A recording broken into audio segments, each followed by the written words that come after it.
Austin Underground. I'm Sebastian. And I'm Sylvie. In today's episode, we're going to give our thoughts on the new 5 Seconds of Summer album, relive a concert in the Cozy Corner, discuss where we could find Harry Styles during his residency in Austin, and play some AU Jeopardy. But first, roll the intro.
If you haven't already seen it, Rihanna has been confirmed as this year's Super Bowl halftime performer.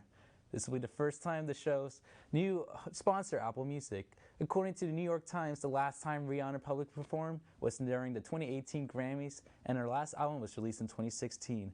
In the years since, she has released her latest album, Anti, back in 2016, and has been working on her makeup line and lingerie line with no new solo music. San Francisco's Portola Festival had a large group of people jumping over barricades after admission into the GA section of English producer Fred Again bottlenecked, limiting the amount of people who were able to get inside the festival set.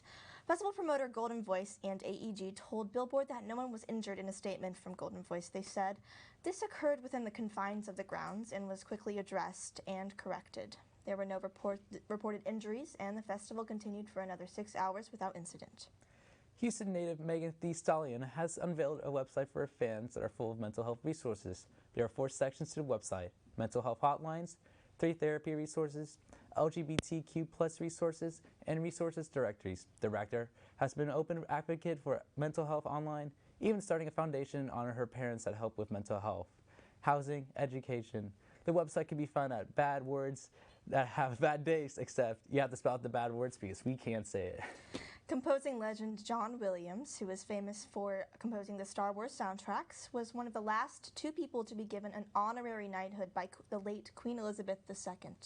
In addition to composing Star Wars, he also worked on music for the Harry Potter films, E.T., Jaws, Jurassic Park, and many others. K-pop girl group sensation Blackpink reached #1 on the top Billboard charts for the first time since their sophomore studio album. The 4-person group has sold over 102,000 units in the United States with 37 million streams, helping them push the Bad Bunny's album Un Verno Sin Ti. The album is called Warm Peak, the first album at #1 by an all-girl group since daintily Kanye's 2008 Welcome to the Dollhouse, according to the Billboards. Now, let's go to Caitlin, Alex, and Lauren, who are going to share what they thought of 5 Sauce 5. Hey everyone, I'm Caitlin, this is Lauren and Alex. As you might have heard on the sound waves, there's some new 5 Sauce music, and I liked it for the most part. Lauren has some thoughts. It was more bad than good. I'm gonna say it. I was disappointed in a lot of their new stuff, and I don't think I felt that way about their last album or their last EP. So that's what made me really disappointed. How did you feel? Overall, I loved it. Honestly, I like how they've gone more pop and like they've integrated a lot more like guitar riffs and drums and not just like full out guitar and all that. So yeah, I felt this album was definitely like a natural progression from Calm. Like if you had told me this was the next album after Calm, I would have been like, yeah, Yeah. Like I sonically will it makes say sense. that they used each other's voices really well. They know their sound. Yeah. And they experimented with different sounds, which I thought was fun. My sister disagreed with me on this, but I feel Ooh. like if Sounds Good Feels Good had like a side B, like if it was a double album, this would have been the second half of that double album. I feel like they're very connected and that there's a lot of like heartbreak and like just very strong emotions in both of these albums, and so I kind of liked that, like, you know, they're like 18, 20 and Sounds Good Yeah, Feels Good, right. and they're like 24 in this one, so it Adults. was like a nice like parallel, I thought. Interesting. I never thought of it that way. What was your favorite song on the album?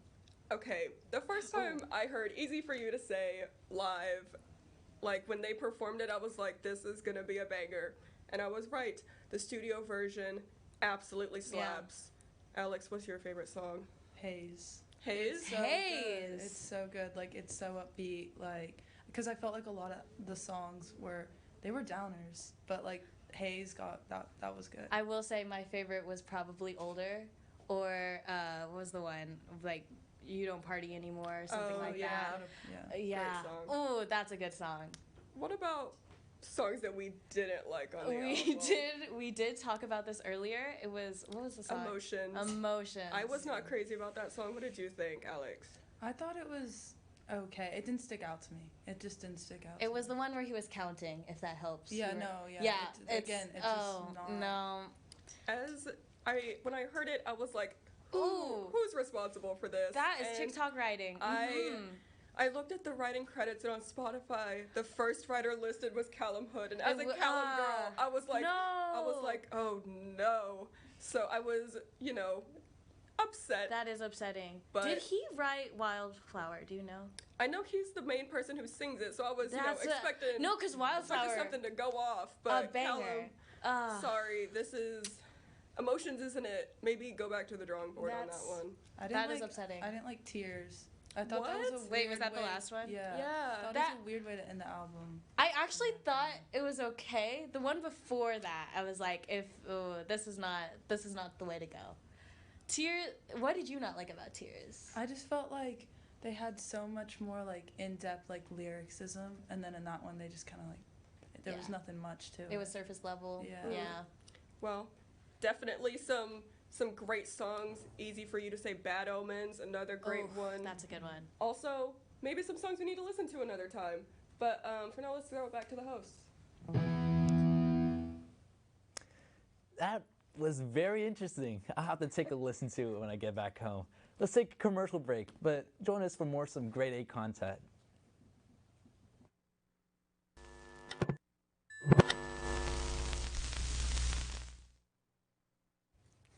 Welcome back. Susie went to a Fontaine's DC show this weekend, so let's hear about her experience. Hi, y'all. So, Fontaine's DC, have you heard of them? Maybe not. Maybe you have? Cool. Well, they're a post-punk Irish band originating in 2017.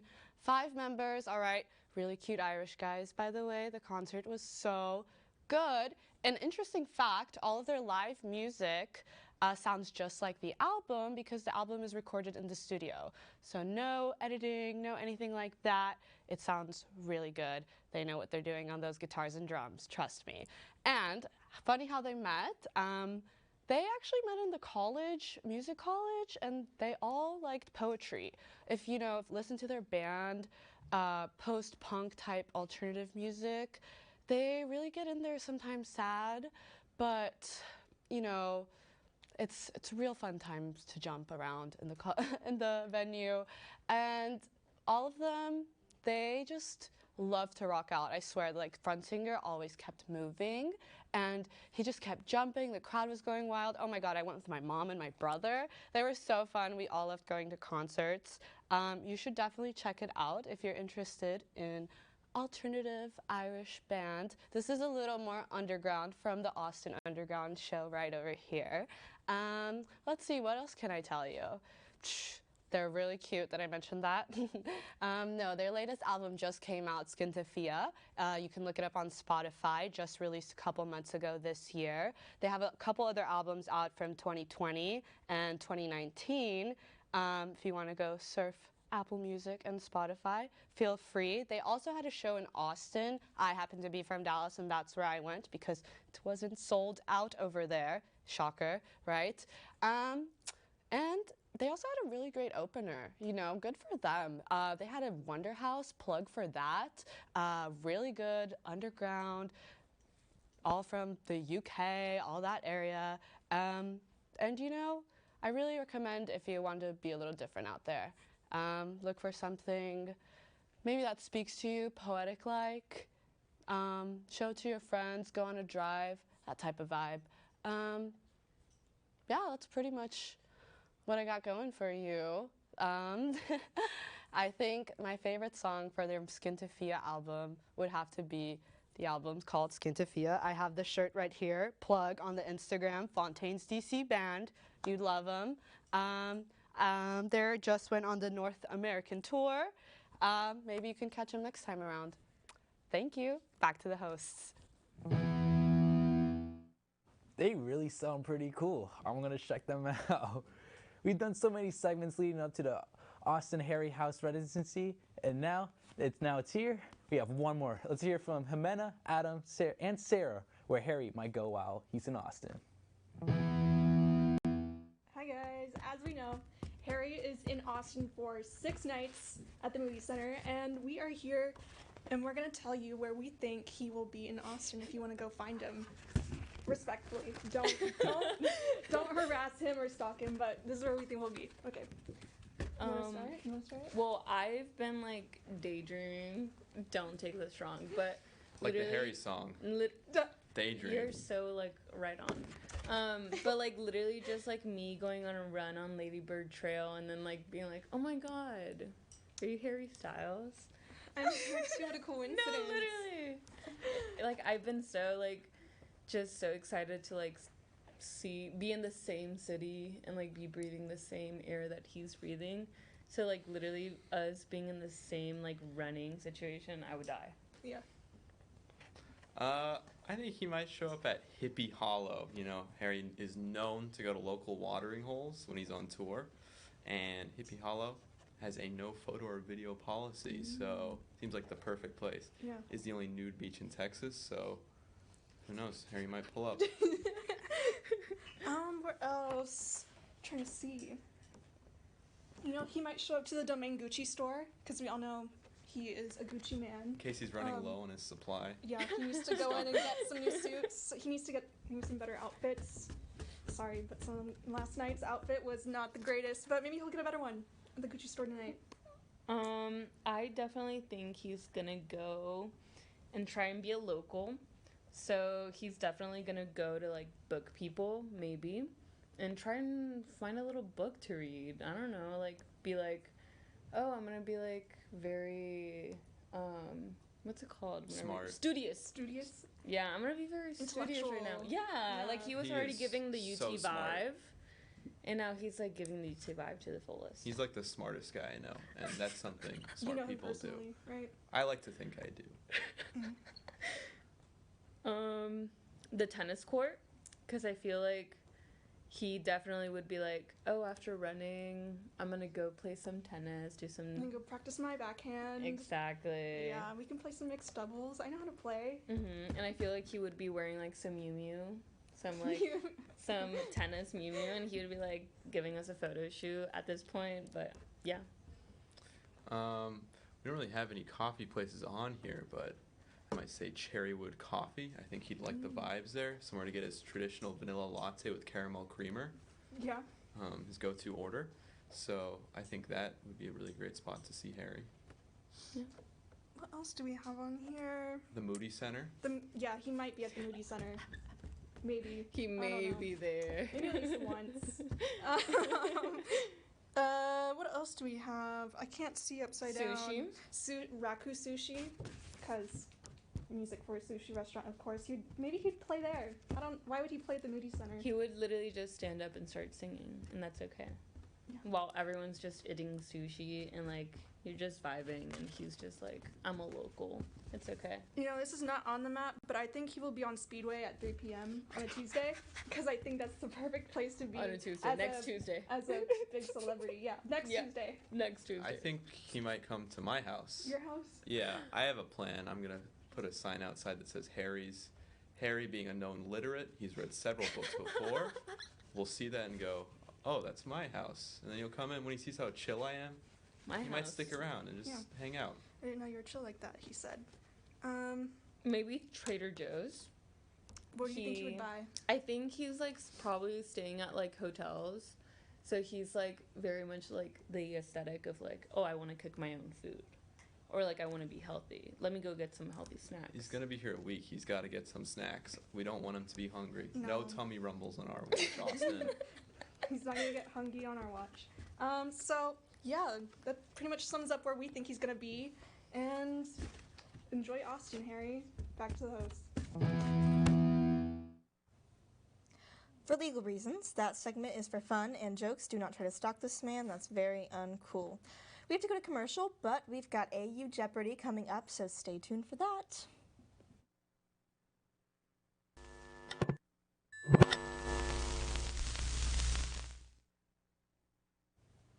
To close out today's show, let's join Jacob, Silvano, Robbie, and Ava for some AU Jeopardy. Hey AU, welcome to another classic Austin Underground game. Today we're going to be playing Jeopardy with some of our wonderful contestants. We're going to have a good show.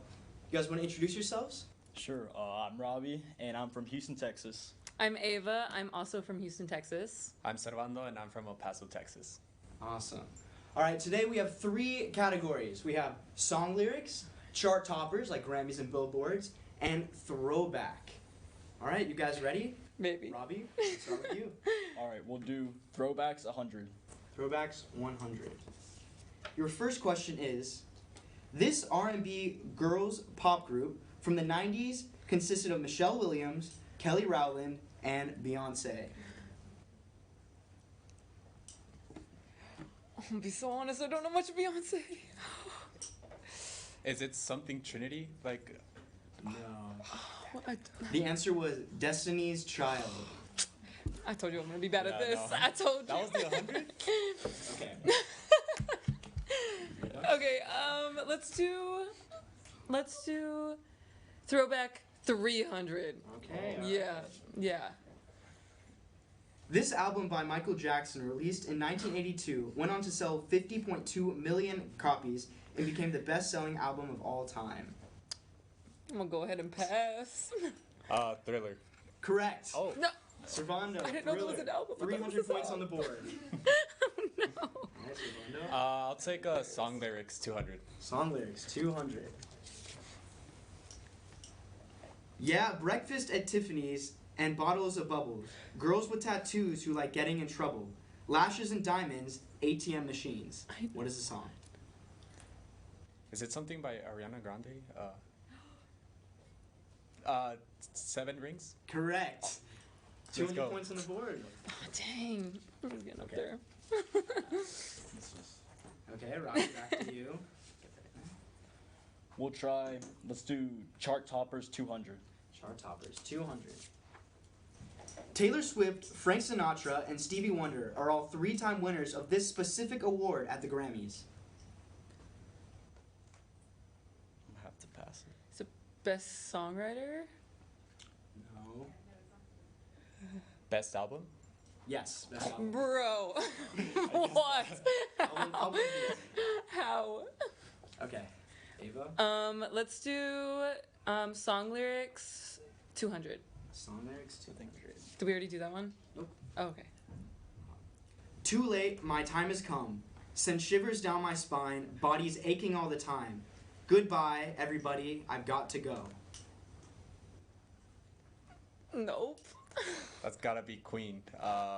Bohemian Rhapsody. Correct. Dude, I'm... How?